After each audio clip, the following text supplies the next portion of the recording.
Hey everybody, today's project, or at least one of today's project, is going to be a simple water change and some tank maintenance here on my black ghost knifefish tank. I'm going to get in there and wipe down the glass. I got to trim up a few plants here and there. I'm not going to do anything with the filter yet. I don't think it really needs it that much, and I am still planning on shooting a video about my filtration. I did get some news recently, so that video that I've been talking about for quite some time now will be coming up soon, I promise. This, however, is not going to be it. We're not going to do anything with the filtration today. We're just going to get in there and wipe the glass down and do a basic water change and routine maintenance. So this is going to be more or less a before and after video, unless something crops up while I'm in there working. The two things I do want to point out before we get moving is what my temple plant looks like here. That's it in the front, this sort of leafy, tall plant. And you can see it's growing all the way up and out of the water. And it really does start to develop a beautiful sort of reddish color to it once it grows emergent. I'd love to see this in an open top tank and actually grow to the point where it flowers. It looks very different above the water than it does when it grows submergent. But it will grow submergent indefinitely. It's not one of those plants that needs to come up out of the water at some point in its life. It will stay underwater indefinitely as long as it's under the right conditions. So that's going to get trimmed way back. I'm actually probably going to cut it now that I'm looking at it right here. It's got some roots growing on it. I'll probably cut it below where those roots are, and then that way I can do something with this piece easily enough. It'll already be started and will root in very nicely. This piece right here where I've cut it recently, you can see I cut this section off here where it comes to an abrupt end, and the two branches have forked, and now we've got some roots developing below that. And then of course we've still got roots coming off the side and looking for the bottom. So I need to get in there and thin that out and trim that up a little bit. And then of course if we look in the back on the top, if you look at the tips of the Java fern back there, I know it's hard to see, but if you look right in here you can see that really green, stringy, furry looking stuff flowing in the current. And I do have quite a bit of the Spirogyra, or Green Hair Algae. It's also called Maiden's Tresses. That's in this tank pretty thoroughly, so I want to get in there and clean some of that out. That's actually what you see across the glass here, is that stuff. And I should have a rubber-lipped pleco in here which devours that, but I haven't seen it in quite a while, and I don't see any real teeth marks or scrape marks on the glass. I do see a few. If you see these sort of lines in here, those are scrape marks from where fish have been in there eating on it, but I've got the two mollies in there now, so that very well could be from them. That is not what the teeth mark of a rubber lip pleco looks like, so I don't know maybe if that rubber lip's still in there or not. They can be finicky fish and difficult to keep alive, so it's hard to say without actually having seen it any time in the recent past. So at any rate, I'm going to get started. Here's your before look.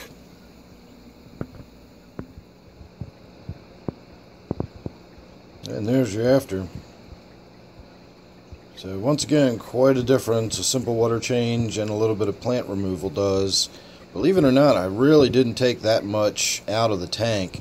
I pulled the floating water sprite out because it had a lot of that green hair Spirogyra algae in it, and it also had some of the green blue green slime cyanobacteria. The other piece that I removed, other part that I removed, was the temple plant here. I cut this section where I said I was going to, I cut this section where I said I was going to, and then there was a section growing into the back, and I cut that whole section off, and that was what most of the green filling up the front of the tank was. And if you look in the back underneath the power head, there's another temple plant that I don't know why, but just seems to be growing directly towards the power head. It's probably the lower pressure from the current moving back there is actually causing the plant to flow towards the power head, and it's growing in that direction. And as a result, it was actually sort of getting in front of the power head, so I cut the tip of that off too, to get the circulation in the tank moved up a little bit. I recently put a large power head in my native tank, and I'm eventually going to move the old power head that was in there into my angelfish tank. So it will have an 850 gallon per hour power head in it, and then I'm going to take the power head that is currently in the angelfish tank, which is 650 gallons per hour, and I'm going to put it back here and replace that, which is actually 450 gallons per hour. So I'll be stepping this tank up quite a bit, and I'll also be stepping my angelfish tank up quite a bit in the very near future. I also went in there once the water level was low enough, and not only did I physically remove as much of the green slime coating, that cyanobacteria that grows in mats, and that green algae, I also sprayed it with hydrogen peroxide, as I often do, and it'll kill some of it. It's not going to eliminate it by any means, but it's all part of keeping it under control and keeping it, you know, beaten back a little bit. I did question whether or not it was simply the green hair algae, the Spirogyra, or was it the blue-green slime cyanobacteria, because I treated vigorously for the blue-green cyanobacteria recently, and when I got in there I found out that it was indeed both. As I was pulling away the mats of what was clearly algae, you know, the green hair algae, underneath of it was also very clearly that gross slimy cyanobacteria stuff. So that was, you know, both still in there and going strong. So all of that dosage I hit on there did not kill it off. If I was really worried about it, I guess I could step up the game and I could go to amoxicillin, which is I believe that's a broad spectrum antibiotic. And I don't want to do that because it wipes out all of the bacteria in the tank. You've got to start your cycle over and everything, if I understand the procedure correctly, when you use amoxicillin.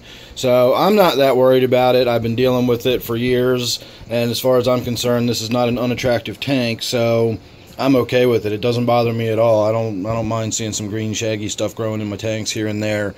I know it's really bright and wide open right now, but the floating plants will fill back in quickly, and that temple plant will grow back in somewhat. But for now, we're going to let a little more light into the tank and let everything down the bottom sort of blossom in a little bit and fill in and get plenty of light. I will say I did a nitrate test on this tank just for the hell of it, and it came out surprisingly lower than I expected it to be. I thought I was going to be nice bright red on the API test kit, and it wasn't. It was fairly low. It was probably just under 20 parts per million, which is kind of surprising for a fairly heavily stocked tank. I know it's got a lot of small fish in it, but it's a lot of fish. And I also have that black ghost knifefish in there, which is a fairly large fish actually.